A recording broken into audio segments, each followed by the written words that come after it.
The first bullet shattered the front window of the Sweetwater County Bank as Thea Zimmerman huddled beneath the polished oak counter, her heart pounding against her corset like a blacksmith's hammer.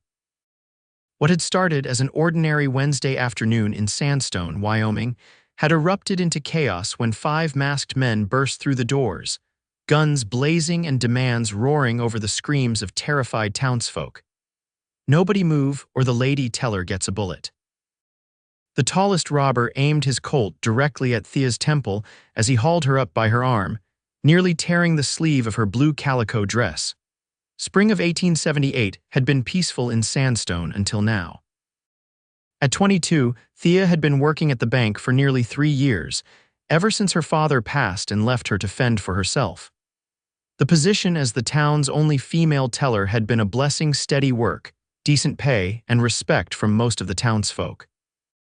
Now, with cold steel pressed against her temple and the stench of gunpowder filling her nostrils, those simple blessings seemed distant memories.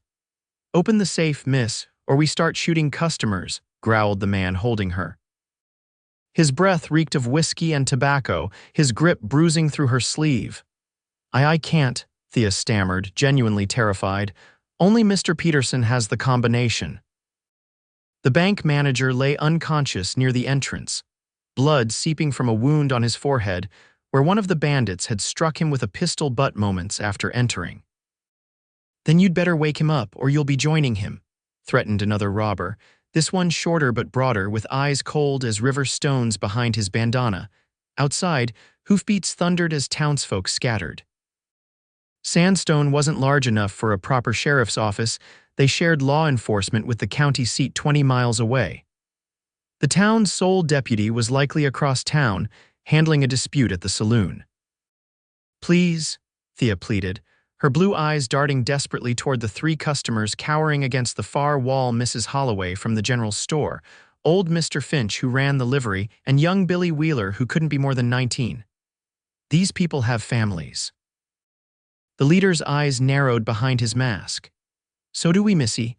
Now either get that safe open," or his words were cut short by gunfire from outside, different, sharper reports than the robbers' weapons. 2 of the bandits rushed to the windows, firing wildly into the street. "It's that damned vigilante," one shouted. "Looks like he brought friends," the leader cursed, yanking Thea roughly toward the bank's rear exit. "Change of plans, boys. Grab the cash from the drawers and let's go. Bring the girl, she's our ticket out." Terror washed over Thea like ice water as they dragged her through the back room toward the alley door. In the main room, the remaining robbers were emptying cash drawers, stuffing bills and coins into canvas sacks. "Please, I'm not worth anything to you," Thea begged as the leader kicked open the back door, revealing a narrow, dusty alley between the bank and the millinery shop. "Oh, but you are, darlin'," he said, the smile evident in his voice even behind his mask. "You're worth exactly one clean getaway." As they emerged into the alley, 2 more masked riders waited with spare horses. The leader whistled sharply, and one of the men tossed him a rope. "Tie her hands," he ordered as the sounds of gunfire intensified from the front of the building. Thea fought against his grip, her honey-brown hair coming loose from its pins and falling around her shoulders. "Someone will come for me," she said, surprising herself with her defiance despite her fear. The bandit laughed, a harsh, ugly sound.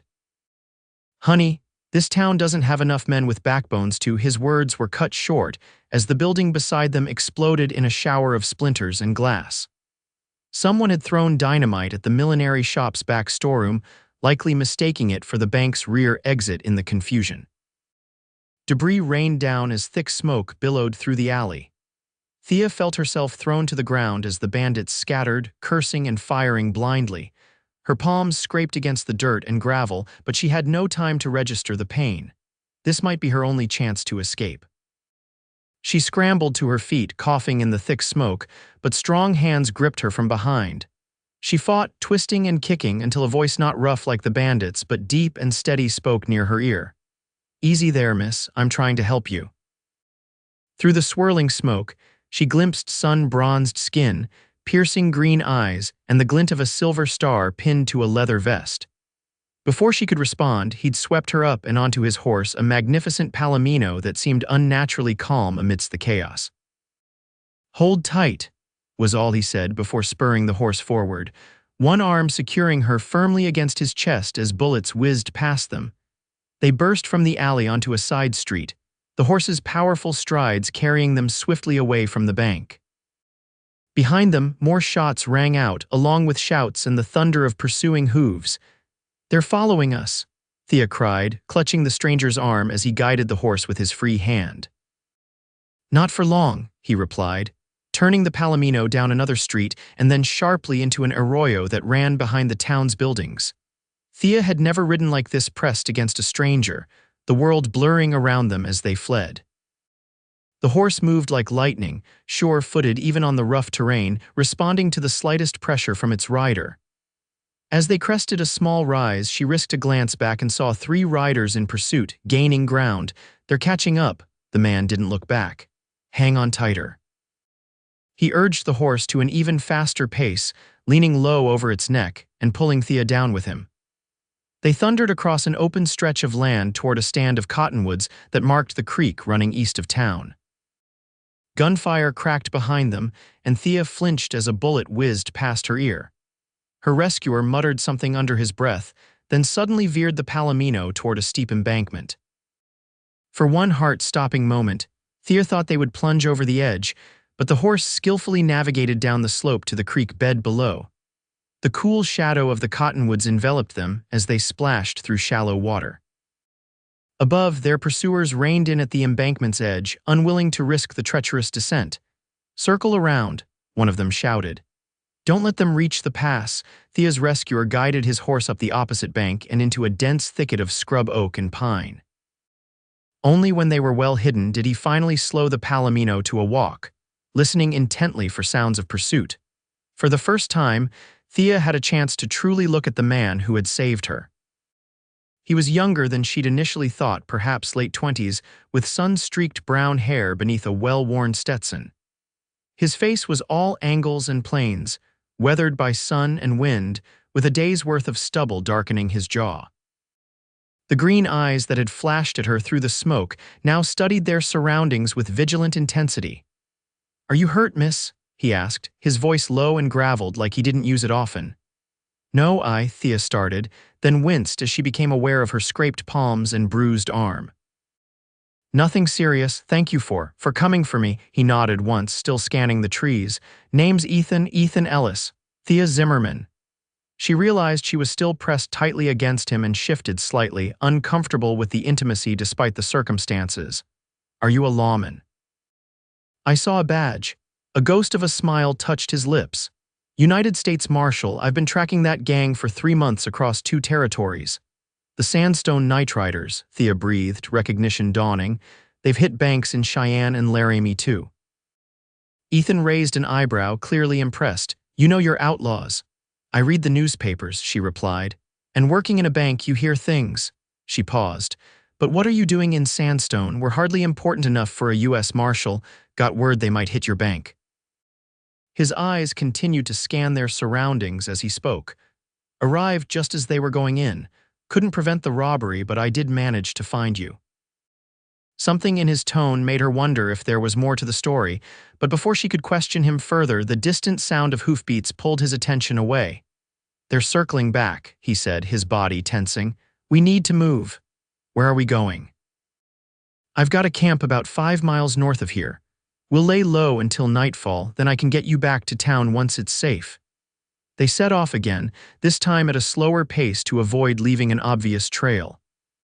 Ethan guided the Palomino through the underbrush with expert precision, occasionally stopping to listen or to brush away their tracks. As they rode, Thea became increasingly aware of her situation alone in the wilderness with a man she'd just met, fleeing from dangerous outlaws. Yet strangely, she felt safer with this quiet marshal than she had at any point since the robbery began. "How did you know which one I was?" she asked suddenly. "In all that smoke and confusion, how did you know I wasn't one of them?" Ethan was silent for so long that Thea thought he might not answer. Finally, he said, "The blue dress. I saw you through the window earlier when I was watching the bank. When they dragged you out back, I followed." Something about his explanation didn't quite satisfy her, but she let it pass. They had more immediate concerns. After nearly an hour of careful travel, they came to a small clearing nestled against a rocky hillside. A simple camp was set up beneath an overhang bedroll, small fire pit, and saddlebags hung from a branch to keep them away from curious wildlife. "It's not much," Ethan said as he helped her down from the horse, his hands strong but gentle at her waist. "But it's hidden and defensible." Thea's legs wobbled as she stood, unaccustomed to such prolonged riding. Ethan steadied her with a hand at her elbow, then quickly stepped away, as if concerned about propriety even in these circumstances. "Thank you," she said, brushing dust from her now thoroughly ruined dress. "I'm afraid I'm not much of a horsewoman. You did fine." He moved to tend to his horse, removing the saddle and checking for any injuries from their hard ride. "There's water in that canteen if you're thirsty." Thea gratefully took a long drink, then dampened her handkerchief to clean her scraped palms. As the adrenaline of their escape faded, she began to process what had happened: the robbery, the violence, the terrifying moment when she thought she might die or be taken by the bandits. To her dismay, tears welled in her eyes. She turned away quickly, not wanting this stoic lawman to see her break down, but Ethan noticed. He always noticed everything, it seemed. "It's all right to be frightened," he said quietly, still brushing down his horse. "What happened today would shake anyone." "I'm not usually like this," she insisted, wiping hastily at her eyes. "I've faced difficulties before. My father died 3 years ago and I've been on my own since. I'm not some delicate flower who wilts at the first sign of trouble." "Never thought you were." He finished with the horse and moved to check the perimeter of their small camp. "Most delicate flowers don't talk back to armed bank robbers." Thea looked up in surprise. "You heard that?" "I was at the window for longer than you might think." He knelt to examine some tracks in the soft earth at the edge of the clearing. "You've got spine, Miss Zimmerman. That's a good quality." She wasn't sure how to respond to the unexpected compliment. Instead, she asked, "Do you think they'll find us here?" Ethan straightened, his expression serious. "Not likely, but we'll keep watch. The Night Riders don't give up easy, especially their leader, Jacob Reno." "That was Jacob Reno?" Thea asked, stunned. The notorious outlaw's exploits had been front-page news across the territory for months. "The one who had hold of you, yes." Ethan's jaw tightened. "He's wanted for murder in 3 territories, not just robbery." A chill ran through Thea as she realized how close she'd come to true danger. "Will they come back to town?" "There are people there who might be hurt if they got what they came for, money from the drawers, at least, and they lost 3 men in the shootout. They'll lie low before hitting another target." He paused. "But Reno might hold a grudge about you getting away." "Me?" "But I'm nobody, just a bank teller." Ethan gave her an appraising look. "You're a witness who can identify him, and Reno doesn't leave loose ends." The implications of his words sank in slowly. "So I'm not safe even when I go back to town." "You're safe with me," Ethan said simply. "And once I catch Reno, you'll be safe for good."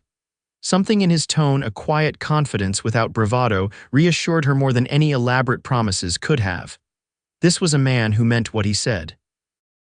As afternoon stretched toward evening, Ethan built a small, nearly smokeless fire and produced jerky and hardtack from his saddlebags. It wasn't much of a meal, but Thea was too exhausted to care. They ate in companionable silence as shadows lengthened across the clearing. "You should rest," Ethan said finally, nodding toward his bedroll. "I'll keep watch." "And where will you sleep?" she asked.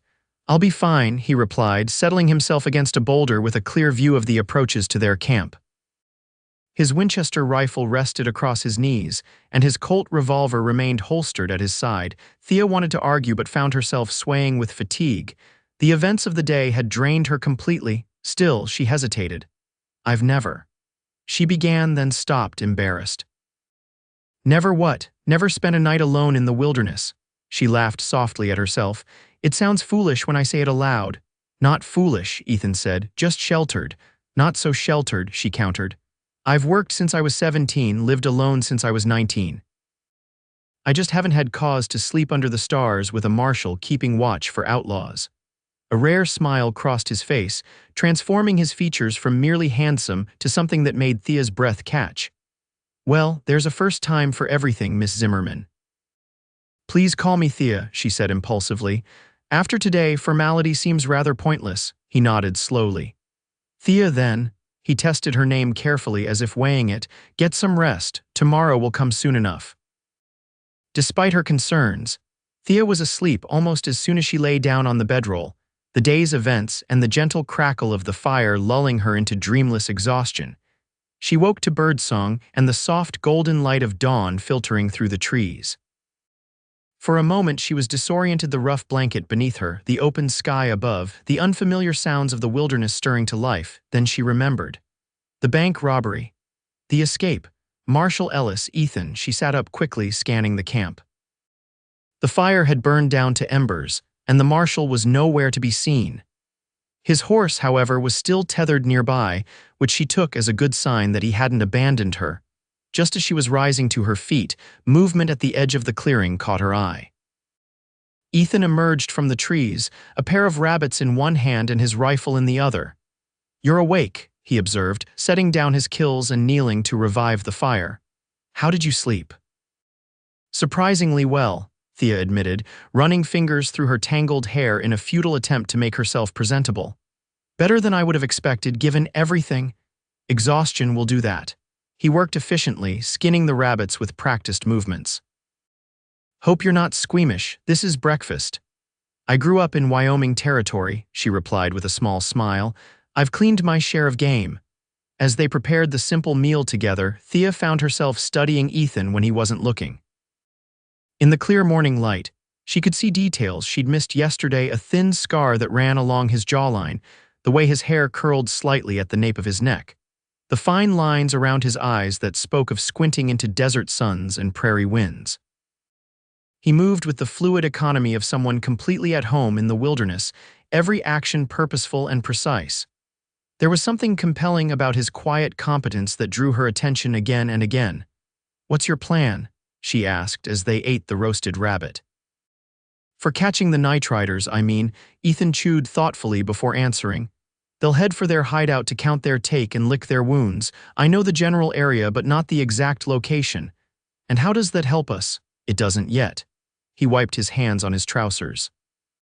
"First priority is getting you somewhere safe, then I'll pick up their trail."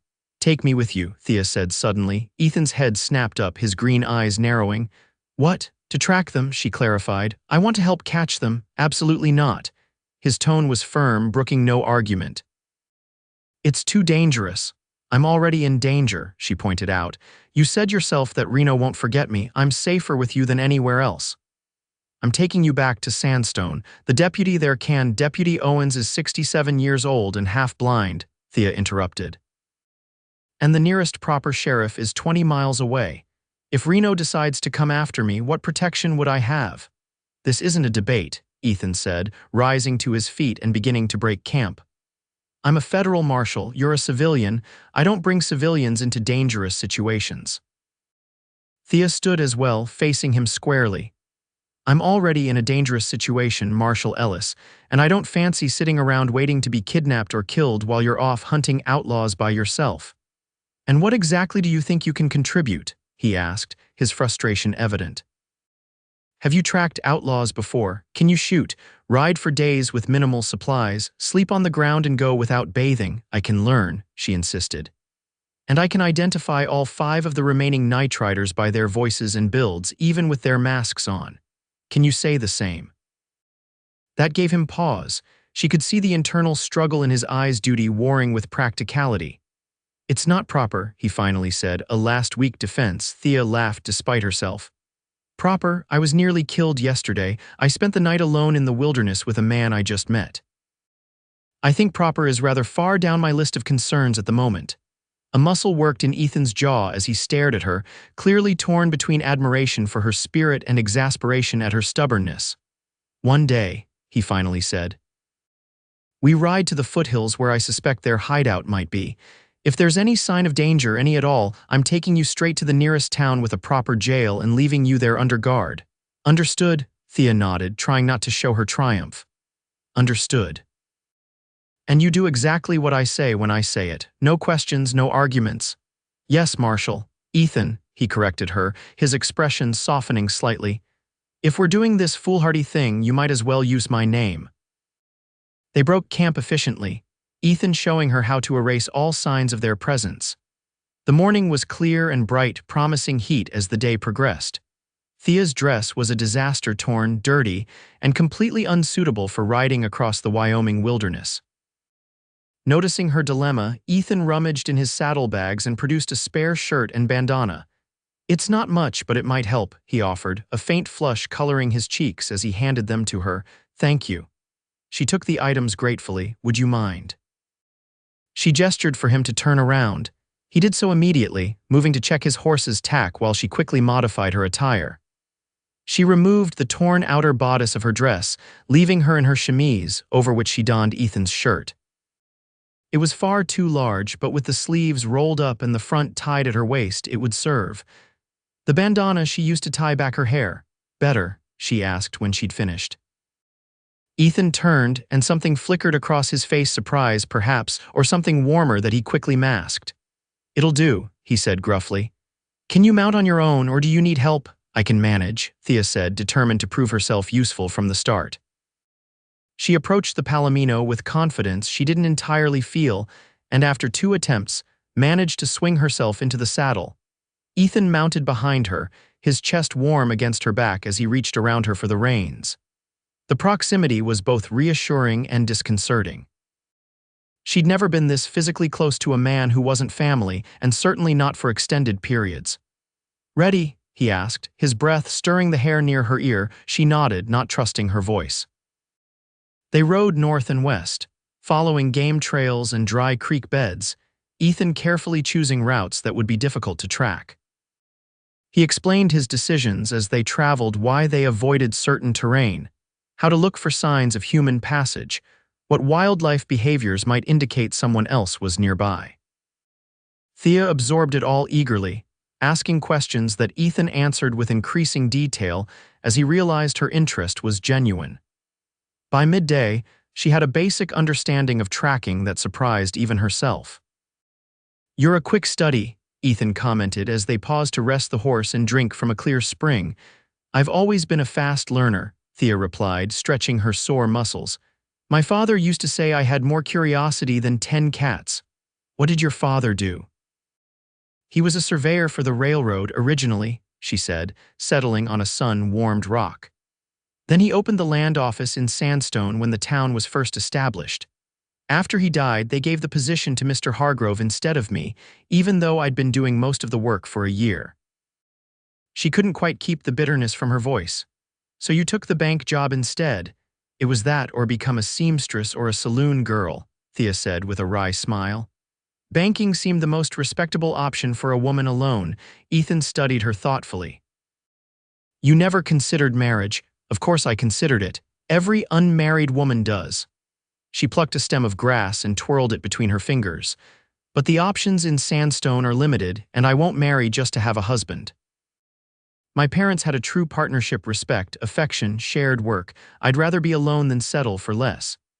The intensity of Ethan's gaze made her look away, suddenly self-conscious. "What about you?" she asked. "How does a man become a U.S. Marshal?" A shadow crossed his face. "Long story." "We have time," she pointed out. He sighed, running a hand through his hair. "I was a scout for the Army after the war, then a Texas Ranger for a few years. Got noticed by a federal judge who recommended me for the Marshal's service." "That's the how, not the why," Thea observed. Ethan was silent for a long moment, staring into the distance. Just when Thea thought he wouldn't answer, he spoke softly. "My family had a small ranch near Fort Worth. During the war, while I was away fighting, raiders came through. They killed my parents, burned the place to the ground." His voice was flat, emotionless. "When I came home, there was nothing left, so I learned to track, to hunt, joined the Rangers to find men like those who destroyed my family." "Did you find them?" Thea asked gently. "Some." His gaze returned to her, his eyes hard. "But there are always more men willing to prey on others. The badge gives me the authority to stop them legally." The word legally hung between them, and Thea wondered how many men Ethan had stopped by other means before he wore a badge. "I'm sorry about your family," she said finally. He nodded once in acknowledgement, then stood. "We should keep moving. There's an old trapper's cabin about 10 miles from here. We can reach it by nightfall if we make good time." They rode in companionable silence for the next few hours, the landscape gradually changing as they moved into more rugged terrain. Pine forests gave way to rocky slopes, and the air grew cooler as they gained elevation. Late in the afternoon, as they followed a narrow trail along a ridge, Ethan suddenly reined in the horse, his body tensing. "What is it?" Thea whispered, sensing his alertness. "Smoke," he murmured, pointing toward a distant valley, "and not a campfire, too much of it." Thea squinted in the direction he indicated. A thin column of dark smoke rose above the treetops, nearly invisible against the darkening sky. "Could it be a forest fire?" she asked. "Wrong color, and there hasn't been lightning." Ethan guided the horse off the trail into a stand of pines. "We need to get closer, see what's burning." They dismounted, and Ethan tied the palomino securely. "Stay with the horse," he instructed. "I'll be back soon." "I'm coming with you," Thea insisted. "You said I could help identify the night riders." "From a safe distance, if necessary," he countered. "Not by walking straight into potential danger." "Then we'll both be careful," she said, already moving in the direction of the smoke. "You can protect me better if I'm with you than if I'm alone with the horse." Ethan muttered something under his breath that sounded suspiciously like a curse, but he fell into step beside her. "Stay close, don't make any noise. If I signal you to get down or run, you do it immediately." "Understood," Thea nodded, her heart racing with a mix of fear and excitement. They moved carefully through the forest, Ethan leading the way with silent efficiency. Thea did her best to mimic his movements, placing her feet carefully to avoid snapping twigs or rustling leaves. The smoke grew more visible as they approached, and soon they could smell it wood and something else, something acrid and manufactured. Finally, they reached a vantage point on a rocky outcropping overlooking a small valley. Below them, a cabin was burning furiously, flames leaping high into the evening sky. Around it, several riders moved purposefully, occasionally firing into the blazing structure. "Is it them?" Thea whispered, crouching beside Ethan behind a boulder. He nodded grimly, passing her a small spyglass from his pocket. "Look carefully, tell me what you see." Thea raised the glass to her eye, focusing on the scene below. 5 riders circled the burning cabin, one tall and lean, another stocky and broad-shouldered, a third with a distinctive red bandana around his neck instead of covering his face. "It's them," she confirmed, her mouth dry. "The tall one is Reno. The heavy-set one was the second man in the bank. The one with the red bandana was at the rear door when you found me. I don't recognize the other two as clearly, but the way they move, it must be the rest of the gang." Ethan took back the spyglass, his expression grim. "That cabin belonged to old Jed Murphy, a prospector. Harmless old man who probably had the bad luck to witness something he shouldn't have. Are they? Is he still inside?" Thea asked, horrified. "I doubt it. Look there." Ethan pointed to a dark shape on the ground near a woodpile. "I think that's Jed." Thea's hand flew to her mouth as she realized she was looking at a body. "We have to do something. We can't help Jed now," Ethan said quietly, "and we're outnumbered. Our best chance is to follow them when they leave, find their hideout." As they watched, the outlaws completed their grim work, firing a final volley into the collapsing cabin before mounting up and riding away to the north, deeper into the hills. "We need to get back to the horse," Ethan said, pulling Thea gently away from the edge. "We can follow at a distance, but we'll lose them if we wait too long." They retreated quickly through the forest, moving faster now that stealth was less critical. When they reached the palomino, Ethan quickly checked the saddle and bridle. "That poor man," Thea said, still shaken by what they'd witnessed.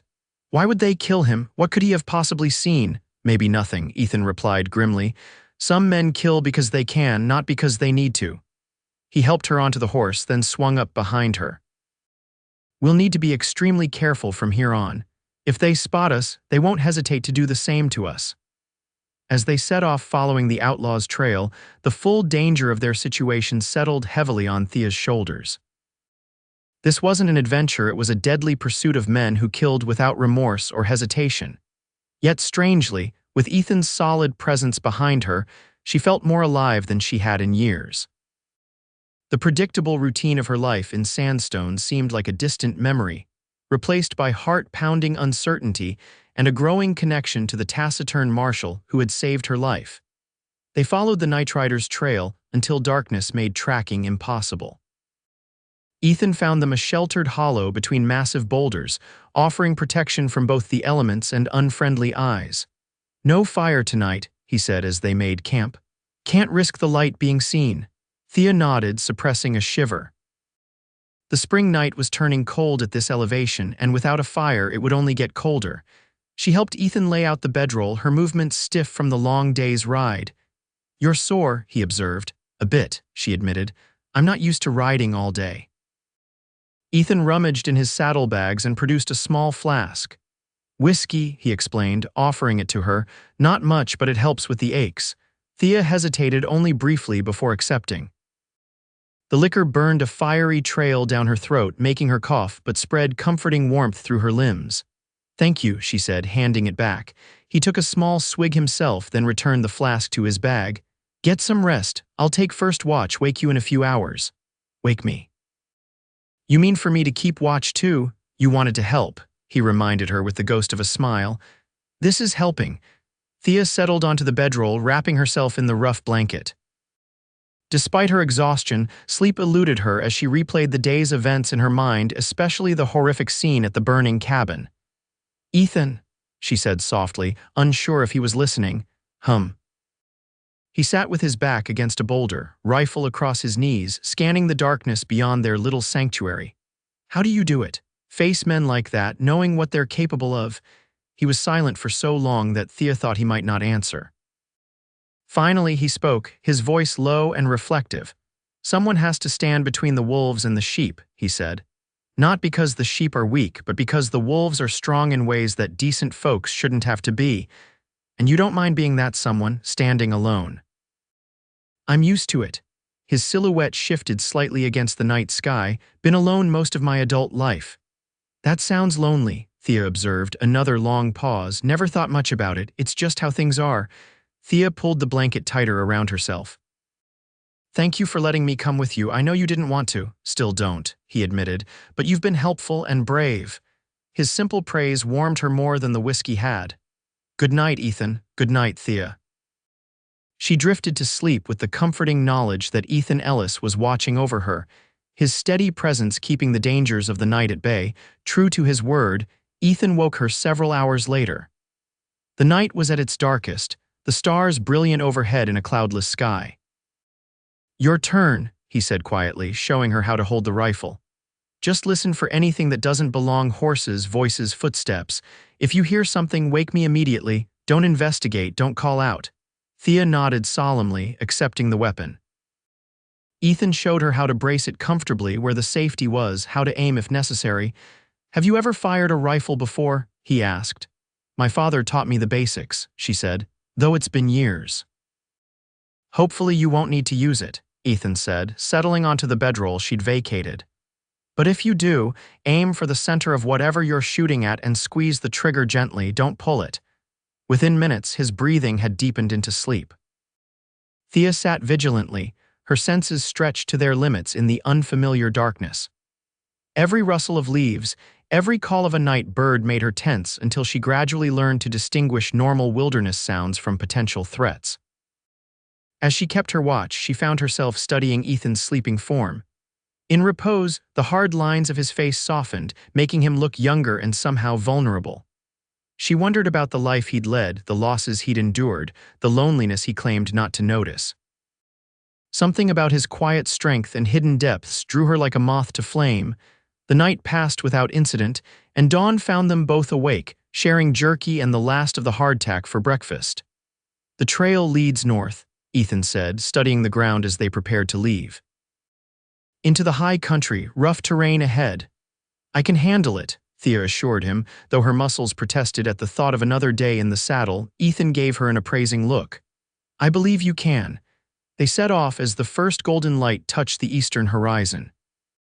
The trail left by the nightriders was clear enough 5 horses heading into increasingly rugged country, occasionally stopping to rest or water their mounts. By mid-morning, they were following a narrow canyon that wound between steep rock walls. "Perfect place for an ambush," Ethan muttered, his eyes constantly scanning the ridges above them. "Do you think they know we're following them?" Thea asked, keeping her voice low. "Not us specifically," he replied. But men like that always watch their back trail, they'll have lookouts. As if to confirm his words, a rifle shot cracked through the canyon, the bullet ricocheting off rock just feet from them. Ethan immediately spurred the Palomino forward, one arm wrapped protectively around Thea as he guided the horse with his other hand. "Keep your head down," he ordered as more shots followed, echoing confusingly off the canyon walls. They galloped around a bend in the canyon, momentarily out of the line of fire. Ahead, the passage narrowed dramatically between two massive boulders. "Hang on tight," Ethan warned, urging the horse through the gap. Just as they cleared the narrow passage, riders appeared at the far end of the canyon, 3 men, guns drawn, blocking their escape route. "It's a trap," Thea gasped. Ethan wheeled the Palomino sharply to the left, toward what appeared to be a game trail climbing the canyon wall. The horse responded magnificently, surging up the steep incline as bullets kicked up dust around them. "They're hurting us," Ethan said grimly, "driving us exactly where they want us to go." "Where? Why not just shoot us?" "Reno wants answers first, how we followed them, what else I know." His arm tightened around her waist. "And he hasn't forgotten you." The trail wound upward, eventually bringing them to a plateau dotted with stunted pines and jutting rock formations. Ethan guided the horse into a natural maze of stone, hoping to lose their pursuers in the labyrinth. For a brief, hopeful moment, it seemed they might succeed. The sounds of pursuit faded and the plateau stretched empty before them. Then, from behind a massive boulder ahead, 2 riders emerged, cutting off their path. Simultaneously, the 3 who had been following them appeared behind, effectively surrounding them. Ethan reined in the Palomino, his body tense as he assessed their options. There were none.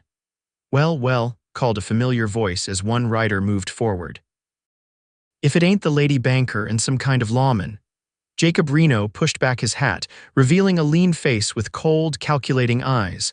Unlike during the robbery, he wore no mask now, seemingly unconcerned about being identified. U.S.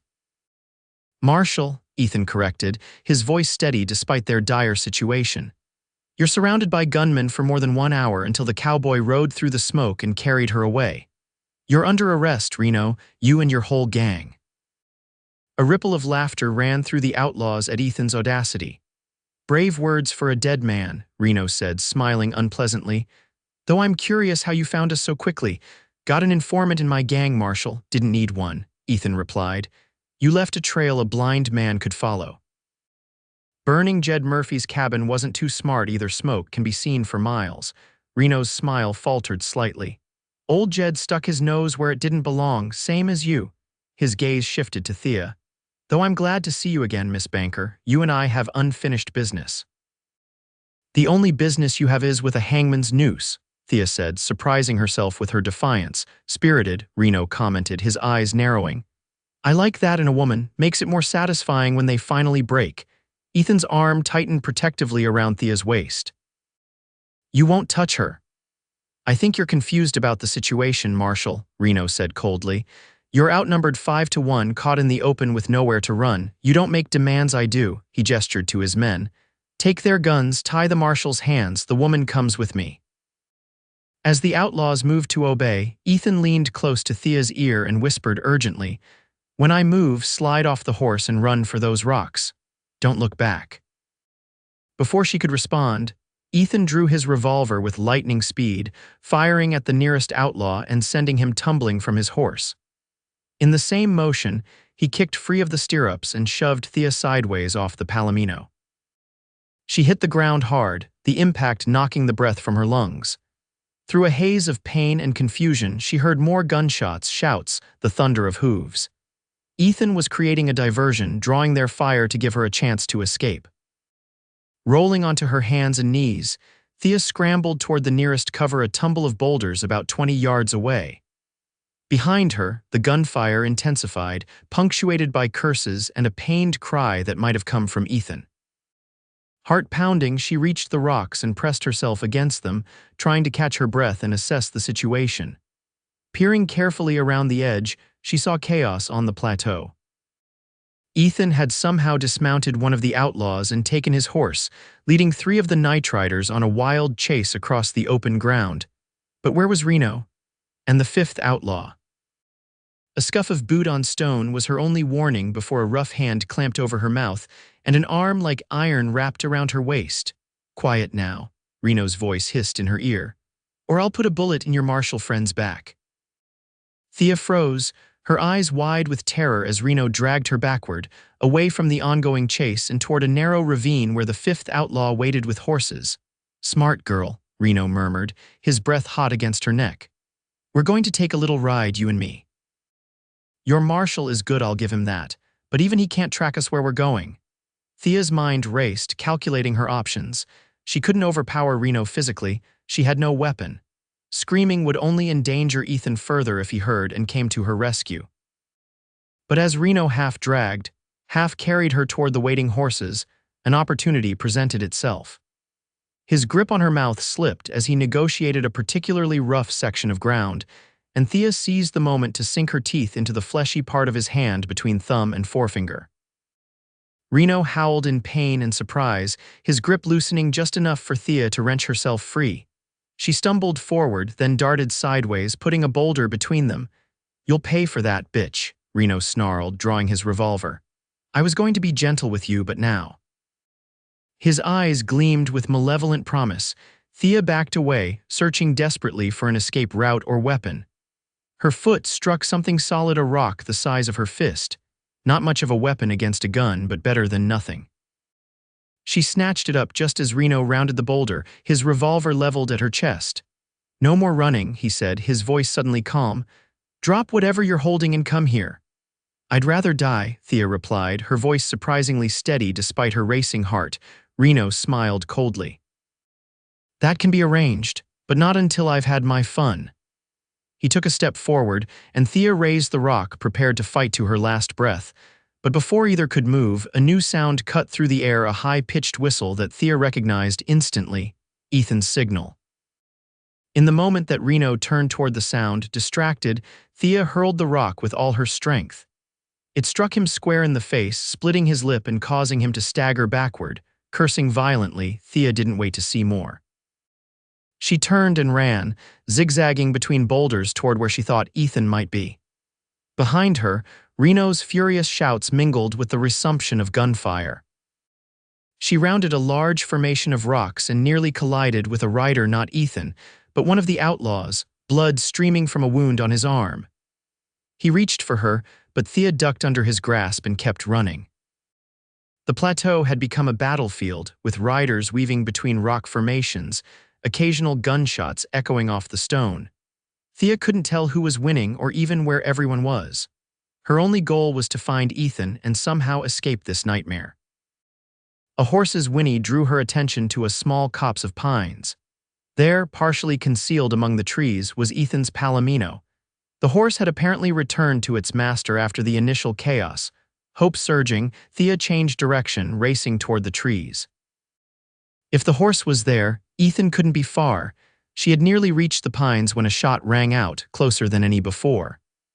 Pain blazed across her upper arm as a bullet grazed her, tearing through Ethan's shirt and leaving a burning furrow in her flesh. The impact spun her halfway around, and she stumbled to her knees with a cry of pain and shock. "Got you," Reno's voice called triumphantly from behind her. "Next one goes through your spine unless you stay exactly where you are." Thea froze, one hand clutching her bleeding arm, her vision swimming with the pain and the realization that she had failed. Reno would kill her now or worse, and Ethan might die trying to save her. "Stand up slowly," Reno ordered. "Keep your hands where I can see them." With no choice, Thea began to rise, her legs shaking beneath her. She had just straightened when the air was split by a thunderous gunshot, not from Reno's direction, but from the pines. Reno made a strange, gurgling sound. Thea turned to see him standing frozen, a look of surprise on his face and a rapidly spreading crimson stain on his chest. He took one stumbling step forward, then collapsed face first into the dust. From the pines emerged Ethan, a smoking rifle in his hands and blood streaming from a gash on his forehead. His eyes met Thea's, filled with a mixture of relief and lingering rage. "Are you hurt bad?" he called, striding toward her. "Just a graze," she answered, suddenly light-headed. "You're bleeding too. Flesh wound." He reached her side, his free hand immediately going to her injured arm, examining the damage. You'll need stitches, but it could have been much worse." A shout from across the plateau reminded them that the danger wasn't over. 3 outlaws remained, regrouping for another attack. "Can you ride?" Ethan asked urgently. "Yes," Thea said, though she wasn't entirely sure it was true. The pain was making her dizzy and blood was soaking through her sleeve. Ethan whistled sharply and the Palomino trotted from the trees, faithful as ever. In one swift motion, he helped Thea onto the horse, then mounted behind her. "Hold tight to the saddle horn," he instructed, securing his arm around her waist. "We're going to move fast." The remaining outlaws had realized their leader was down and were now charging toward them, guns blazing. Ethan spurred the Palomino into motion, guiding it expertly between boulders and down a steep trail that the larger outlaw horses would struggle to follow. Thea clung to consciousness and the saddle as they descended, the jolting motion sending waves of pain through her injured arm. Behind them, the sounds of pursuit gradually faded as Ethan's superior knowledge of the terrain allowed them to pull ahead. They rode hard for nearly an hour before Ethan finally slowed the horse, guiding it into a sheltered ravine where a small spring bubbled up between rocks. Only when he was certain they weren't being followed did he help Thea dismount. She swayed on her feet and Ethan caught her, lowering her gently to sit against a boulder. Without a word, he retrieved his canteen and a small leather pouch from his saddlebags. "Let me see your arm," he said, kneeling beside her. Thea winced as he carefully rolled up the blood-soaked sleeve. The bullet had carved a furrow across her upper arm, painful but not deep enough to cause lasting damage. "Lucky," Ethan murmured, cleaning the wound with water from his canteen. "Another inch and it would have hit bone. Is Reno dead?" Thea asked through gritted teeth as Ethan worked. "Yes." His voice was flat, emotionless, shot through the heart. "Good," she said, surprising herself with the vehemence in her tone. Ethan glanced up at her, his expression softening. "He deserved worse for what he did, to you, to Jed Murphy, to all the others." From his pouch, he produced a small flask of whiskey, a needle, and catgut thread. "This will hurt," he warned, uncorking the flask, "but it needs stitching." Thea nodded, bracing herself. When the alcohol hit the open wound, she couldn't suppress a cry of pain, her free hand instinctively gripping Ethan's forearm. "I'm sorry," he said, genuine regret in his voice. "I'll be quick." True to his word, Ethan worked with swift efficiency, his fingers surprisingly gentle as he stitched the edges of the wound together. Thea fixed her gaze on his face, using his calm concentration to anchor herself against the pain.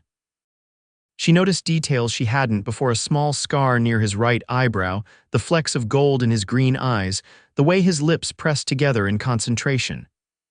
Despite her pain, she found herself drawing comfort from his proximity, his steady hands, his unwavering focus on helping her. When he finished, he carefully bandaged the wound with a clean cloth from his supplies. "It'll scar," he said apologetically, "but it should heal clean if we keep it from festering." "I don't mind a scar," Thea replied, attempting a weak smile, "something to remember this adventure by." Ethan's expression darkened. "This isn't how I wanted things to go. I should never have let you come with me." "You didn't let me do anything," she reminded him. "I insisted, and I'd do it again, even knowing you'd get shot, even then." She looked directly into his eyes. "Reno would have come for me eventually, whether I was in Sandstone or with you. At least this way it's over. He can't hurt anyone else now." Ethan studied her for a long moment, something unreadable in his gaze. Then he nodded slowly. "You're right, and you were remarkable out there. Most people would have fallen apart." "I was terrified," Thea admitted. "Being brave isn't about not being scared," Ethan said quietly. "It's about doing what needs doing despite the fear." He moved to tend to his own injury, cleaning the gash on his forehead. Thea watched him, noticing the stiffness in his movements, the way he favored his left side. "You're hurt elsewhere," she observed. "Let me help." "It's nothing," he insisted. "Took a fall from the horse during the chase." "Let me see," Thea said firmly, moving to kneel beside him despite the throbbing in her arm. After a moment's hesitation, Ethan unbuttoned his vest and lifted his shirt, revealing a massive bruise spreading across his ribs on the right side. Thea gasped. "That's not nothing." "You might have broken ribs. Probably just bruised," he said, lowering his shirt. "Had worse." That doesn't make it better, she chided gently. How far are we from the nearest town? 2 days' ride to Silverton, Ethan replied, but we can't go there yet. Why not? We both need a doctor, and the remaining nitriders will be looking for us, he explained. They know what we look like, and they'll have friends in every settlement around here. We need to lie low for a few days, let them think we've left the territory. Thea absorbed this sobering information. So we're still in danger. Yes, Ethan said simply, but less than before, and I know a place we can stay that's safer than this. They rested for an hour, eating the last of their provisions and allowing the palomino to recover its strength. Despite her pain and exhaustion, Thea felt strangely exhilarated. She had faced death and survived. She had helped bring down one of the territory's most notorious outlaws. And somewhere along the way, she had fallen irrevocably in love with the quiet, honorable man who sat across from her, his green eyes constantly scanning the horizon for threats. The realization should have shocked her, but somehow it didn't. It felt inevitable, as natural as breathing. In just 2 days, Ethan Ellis had shown her more of life, its dangers, and its beauty than she'd experienced in 22 years in Sandstone. Whether he could ever return her feelings was another matter entirely. But for now, she was content to be alive, to be with him, to face whatever challenges came next at his side. As the afternoon sun began its descent toward the western peaks, Ethan helped her onto the horse and they set off again, moving at a gentler pace to accommodate their injuries. He guided them deeper into the mountains, following game trails and dry creek beds that left minimal tracks. "Where are we going?" Thea asked as the terrain grew increasingly wild and beautiful. "Old Trapper's cabin I know of," Ethan replied. "Remote enough that most folks don't know it exists. We can rest there, recover our strength."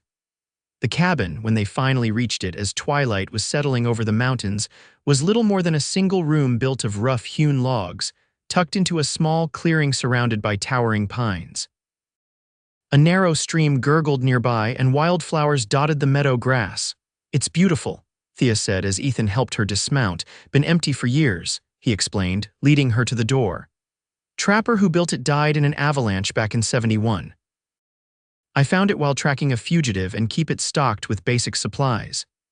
The interior was simple but clean: a stone fireplace along one wall, a narrow cot in the corner, a crude table and chair, and shelves holding tinned food, coffee, and other essentials.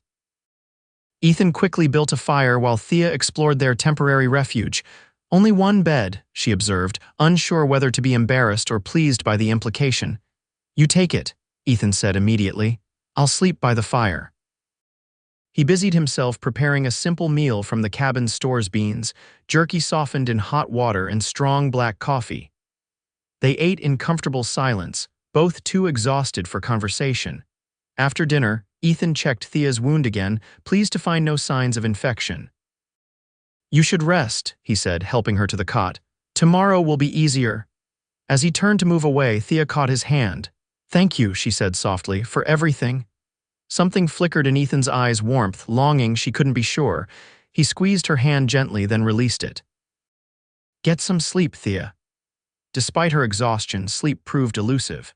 The events of the day played through her mind in vivid detail: the chase, the gunfire, Reno's menacing presence, the moment Ethan appeared like an avenging angel to save her.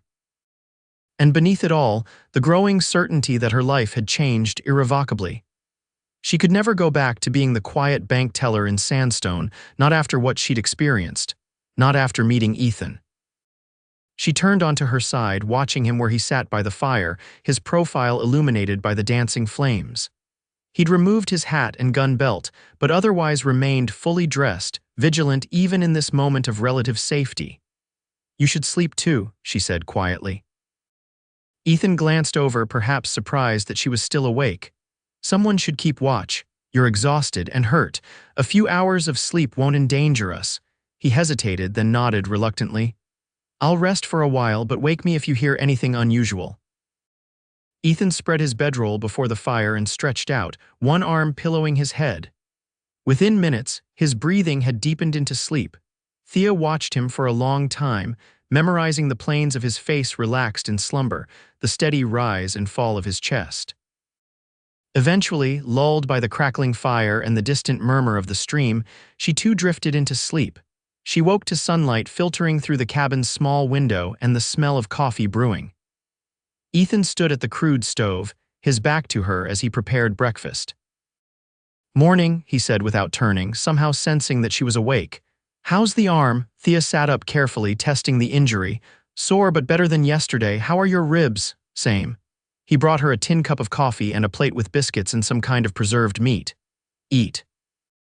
You need to keep up your strength." As they ate, Ethan outlined his plan. "We'll stay here 3 days, let the night riders search themselves tired, then we'll head for Silverton. The sheriff there is a good man, he'll help us contact the territorial marshal's office." "And then?" Thea asked, realizing she hadn't thought beyond surviving their immediate danger. "Then I tracked down the rest of the gang," Ethan said matter-of-factly, "and you go back to Sandstone." The last part struck her like a physical blow. Of course, that was the logical conclusion. She would return to her life, and Ethan would continue his. But logic did nothing to ease the sudden ache in her chest. "What if I don't want to go back?" she asked, setting down her cup. Ethan looked at her sharply. "What do you mean?" "Sandstone was never really home," she explained, the words coming faster as she gave voice to feelings she hadn't fully acknowledged until now. "I stayed because it was safe, familiar, but after everything that's happened, I can't imagine going back to counting other people's money and living in my little room above the millinery shop. What would you do instead?" His tone was neutral, giving away nothing of his own thoughts. "I don't know exactly," Thea admitted, "but something more meaningful. Something that matters the way your work matters." Ethan's expression softened. "You're still recovering, still processing everything that happened. Don't make permanent decisions based on temporary emotions." "Is that what you think this is?" she asked, stung by his dismissal. "Some kind of infatuation with excitement, with danger, I think," he said carefully, "that nearly dying changes how people see the world, makes them question things they never questioned before. It's natural but not always lasting." "And what about you?" Thea challenged, rising to her feet despite the pain it caused her. "Has nearly dying made you question anything? Or are you so used to it that it doesn't affect you anymore?" Ethan stood as well, his expression guarded. "I questioned everything a long time ago after the war, after losing my family. I made my peace with the answers I found. And those answers led you to a life alone, hunting bad men across the territories. It's what I'm good at," he said simply. "What I was meant to do. Alone." Thea persisted. "Always alone." Something flashed in his eyes, pain, longing, she couldn't tell. "It's safer that way, for everyone." "That's not living, Ethan, that's just existing." He turned away, moving to the window to stare out at the peaceful clearing. "Maybe that's all some of us get." Thea approached him slowly, her anger fading into compassion. She placed a gentle hand on his arm. "I don't believe that, and I don't think you do either." For a long moment he didn't move or speak, then very softly, "What I believe doesn't matter. The world is what it is, not what we wish it to be." "The world changes," she countered. "People change it by choosing differently than those who came before." Ethan finally turned to face her, his expression a complex mixture of emotions. "What exactly are you saying, Thea?"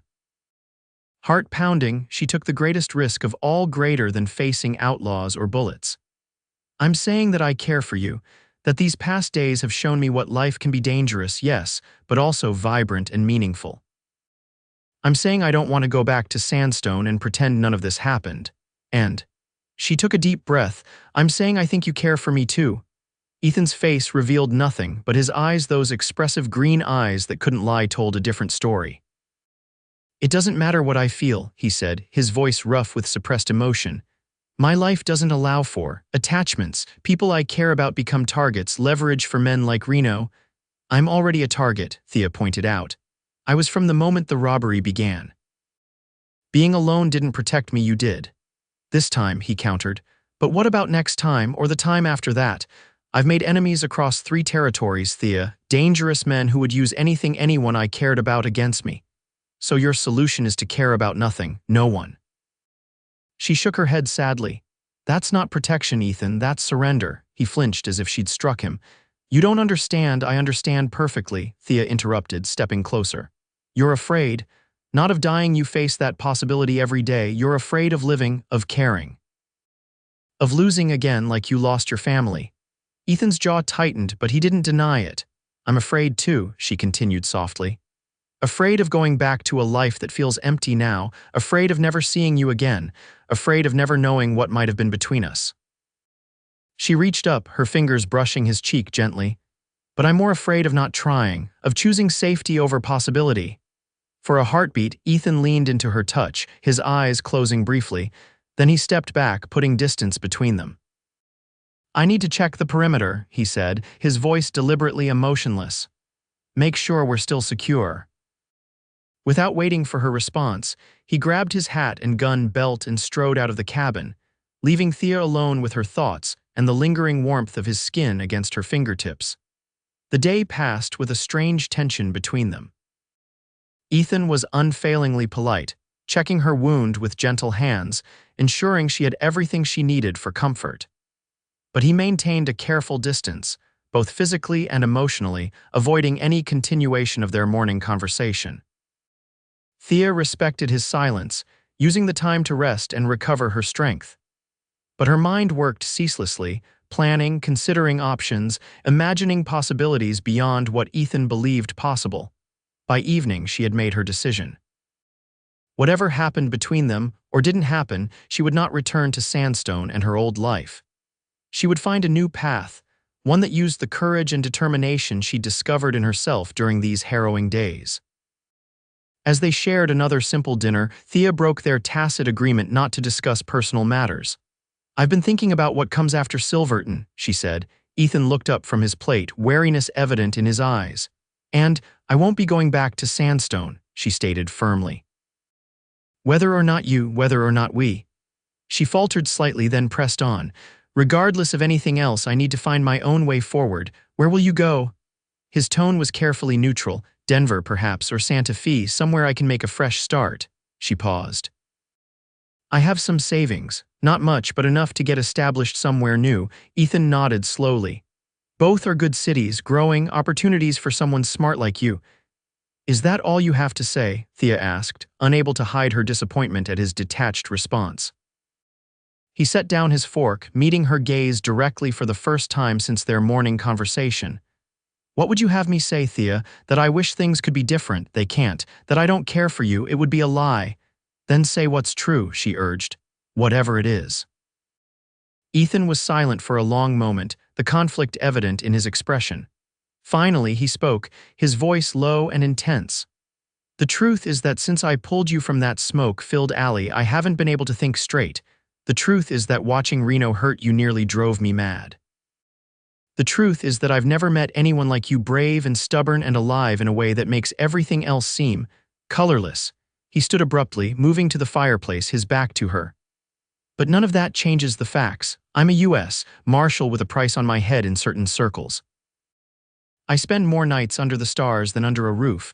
I track killers for a living, and sooner or later one of them will be faster or luckier than me. You don't know that, Thea said softly. I do. He turned to face her, his expression resolute. It's the nature of the work. The only question is when, not if, and I won't leave someone I care about to grieve when that day comes. Thea rose and crossed to him, stopping just short of touching him. That should be my choice, don't you think? Whether the time we might have, however long or short, is worth the pain that might come after. Thea. His voice was strained, pleading. I'm not asking for promises, she continued, or guarantees. I'm just asking for a chance for both of us. Ethan's resolve visibly wavered as she stepped closer, close enough that she could feel the warmth radiating from his body. I don't know how to do this, he admitted quietly. How to be anything other than what I've been these past years.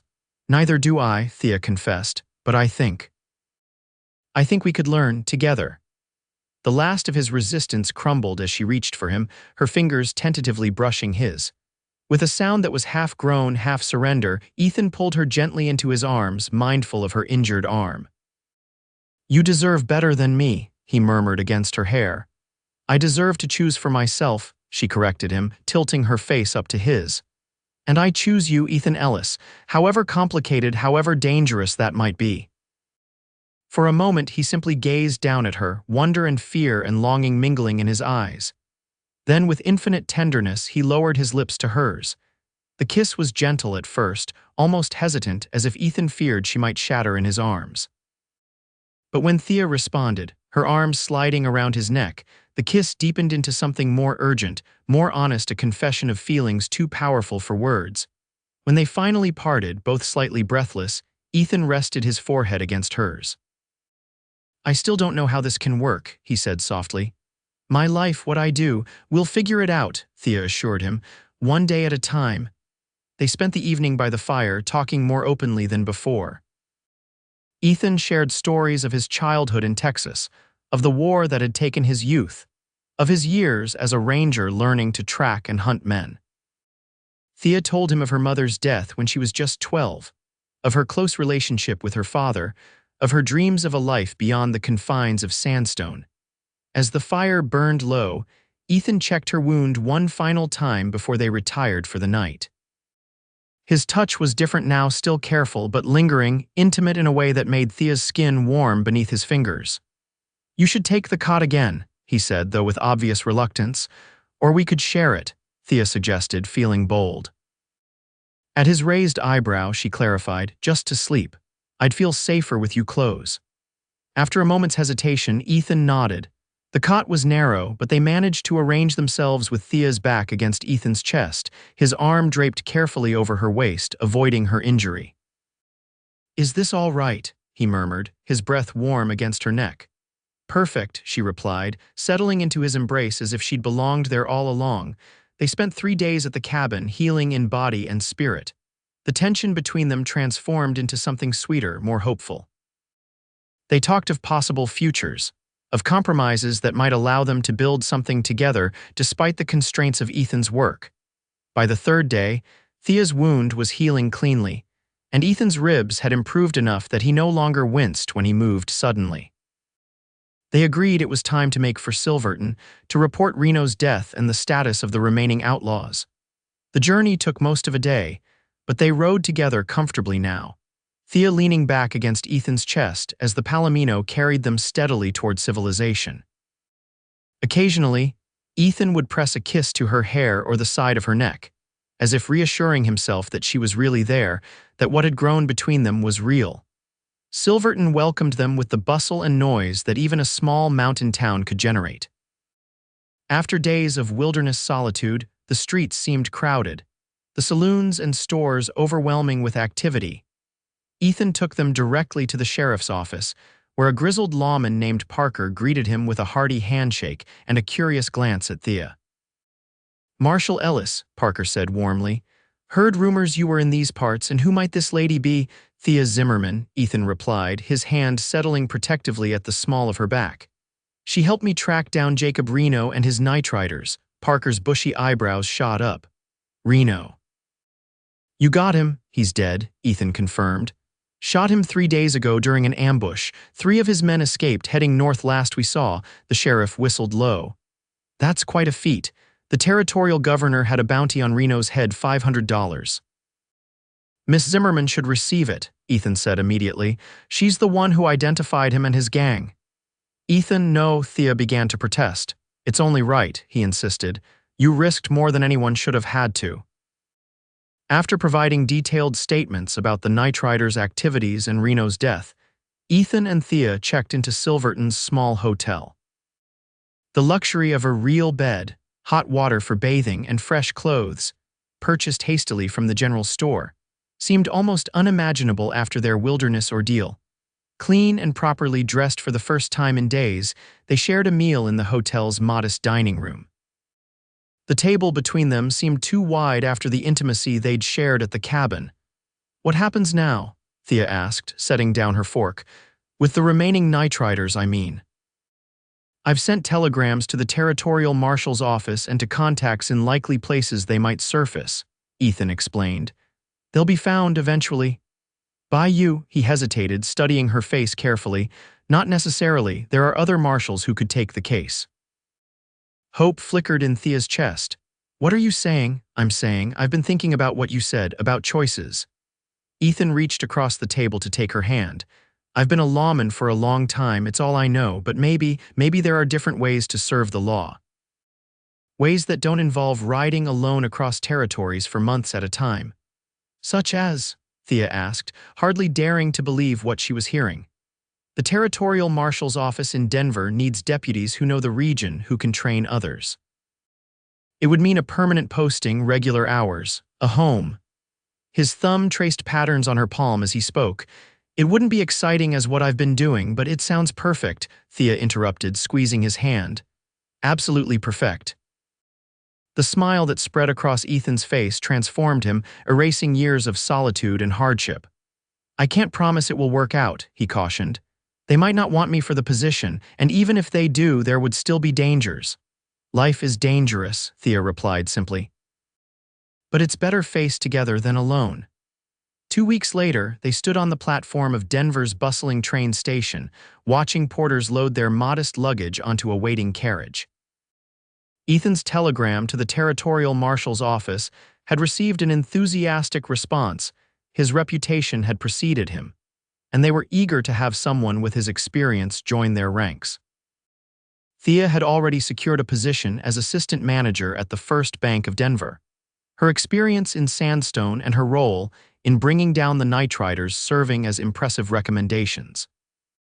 The bank president had been particularly intrigued by her story and saw the public relations value in employing a woman with such unusual credentials.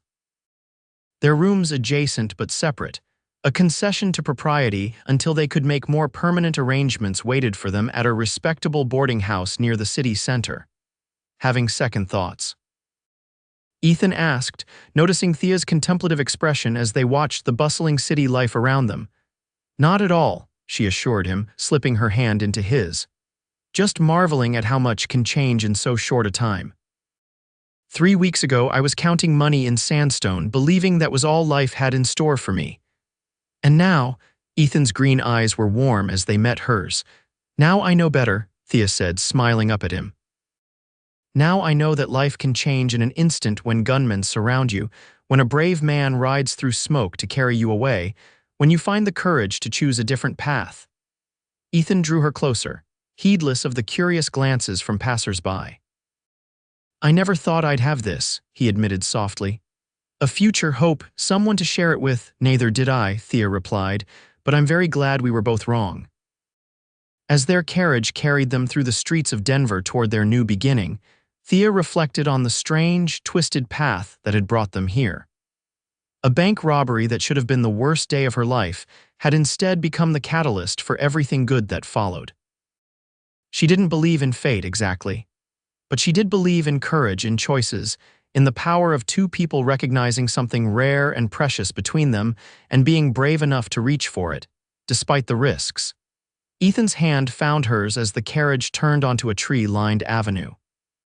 His touch was warm, solid, real, a promise of all the days to come, of a life they would build together, one choice at a time. 6 months later, on a clear autumn day with golden leaves drifting through the air, Thea Zimmerman became Thea Ellis in a simple ceremony at Denver's small stone church. The Territorial Marshal stood as Ethan's best man, and several of Thea's new friends from the bank attended as witnesses. Their small house on the outskirts of the growing city became a home filled with laughter, occasional arguments, and a deep, abiding love that only grew stronger with each passing season. Ethan's work training new marshals brought him satisfaction without the constant danger of his previous life, though he occasionally joined posses for particularly difficult cases. Thea's position at the bank evolved into a role managing investments for newly arrived settlers, her keen mind for numbers and understanding of the region's potential making her a valuable advisor to many of Denver's growing businesses. When their first child was born 2 years later, a daughter with Ethan's green eyes and Thea's determined spirit, they named her Hope, a testament to what they had found in each other when neither expected to find anything at all. And on quiet evenings, when the children were asleep, for Hope was eventually joined by a brother, James, and later a sister, Elizabeth. Ethan and Thea would sit on their porch watching the sunset, his arm around her shoulders, her head resting against him, and marvel at the unlikely series of events that had brought them together. Do you ever regret it? Ethan asked once, On the 10th anniversary of the day, he'd carried her away from the night riders. Leaving Sandstone, taking a chance on a life with me.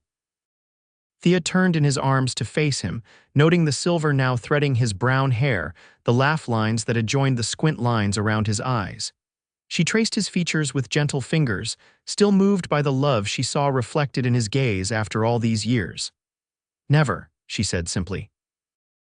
"Not for a single moment." And as he lowered his lips to hers in a kiss that held all the passion and tenderness of their first, Thea knew it was true. Every danger they had faced, every obstacle they had overcome, every moment of fear and doubt had been worth it for the life they had built together, a life neither of them had believed possible until they found the courage to reach for it together.